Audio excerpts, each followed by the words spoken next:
ভূমি যেখানে প্রতিদিন মৃত্যু অপেক্ষা করে, সেখানেই জন্ম নিচ্ছে সাহসিকতার নতুন ইতিহাস। গাজা আমাদের ভাইদের ভূমি, গাজা আমাদের ইমানের পরীক্ষা। গাজার আয়তন মাত্র 365 বর্গ কিলোমিটার।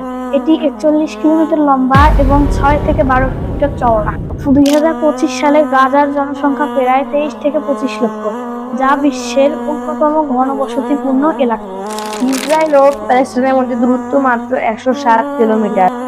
ইসরায়েল অক্টোবর 2023 থেকে জুলাই 2024 পর্যন্ত গাজায় প্রায় 38,000-এর বেশি ফিলিস্তিনিদের হত্যা করা হয়েছে, যার মধ্যে রয়েছে অধিকাংশ নারী ও শিশু।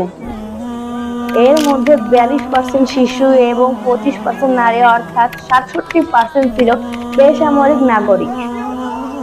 39,000 শিশু তাদের মা বাবা হারিয়েছে। এটি আধুনিক ইতিহাসের সবচেয়ে বড় এতিম সংকট। গাজার 57% ভবন ধ্বংস ও ক্ষতিগ্রস্ত হয়েছে। শুধু গাজার সিটিতে এই হার প্রায় 75%। ফিলিস্তিনের ভূমি বিক্রি নয়, দখল করা হয়েছে। 1901 সালে ইহুদিরা ফিলিস্তিনে জমি কিনতে চাইলে ওসমানিয়া সুলতান আব্দুল হামিদ ফিলিস্তিন বিক্রি ও ইহুদি রাষ্ট্র প্রতিষ্ঠার প্রস্তাব প্রত্যাখ্যান করেছিলেন। মুফতি হাজ আমিন আল হোসাইনি 1935 সালে ফতোয়া দেন, ইহুদিদের কাছে জমি বিক্রি করা হারাম। এটি ইসলাম ও ফিলিস্তিনি জনগণের সাথে বিশ্বাসঘাতকতা। ইহুদিরা প্রথমে 6% জমি কিনেছিল, কিন্তু 1948 ও 1967 সালের যুদ্ধের মাধ্যমে প্রায় 85% জমি দখল করে নেয় জুলুমের মাধ্যমে। তাই ওরা সরাসরি দখলদার।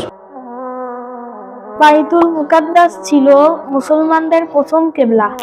ইসলামী ইতিহাসে এটি আমাদের অন্যতম পবিত্র স্থান। 638 খ্রিস্টাব্দে উমর ইবনুল খাত্তাব রাদিয়াল্লাহু তাআলা আনহু বাইজেন্টাইনদের পরাজিত করে বাইতুল মুকাদ্দাস জয় করেন। 1187 সালে সালাউদ্দিন আইয়ুবী রহিমাহুল্লাহ ক্রুসেডারদের পরাজিত করে বাইতুল মুকাদ্দাস মুসলিমদের হাতে পুনরুদ্ধার করেন। সূরা ইব্রাহিমের 42 নম্বর আয়াতে আল্লাহ তাআলা বলেন, ولا تحسبن الله غافلا عما يعمل الظالمون إنما يؤخرهم ليوم تشخص فيه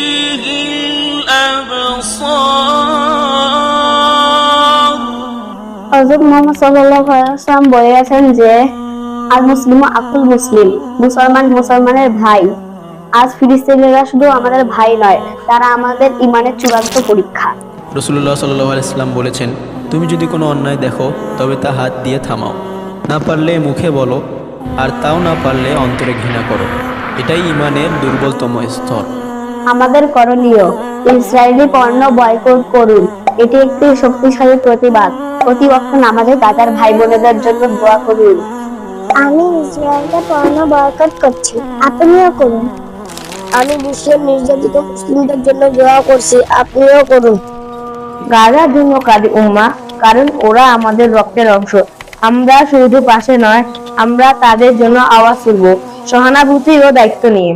Free Palestine. We want justice for Gaza. Al-Aqsa must the first qibla of the Muslim and one of Islam's holiest sites. Stop killing Palestine. This is Jerusalem, not ours.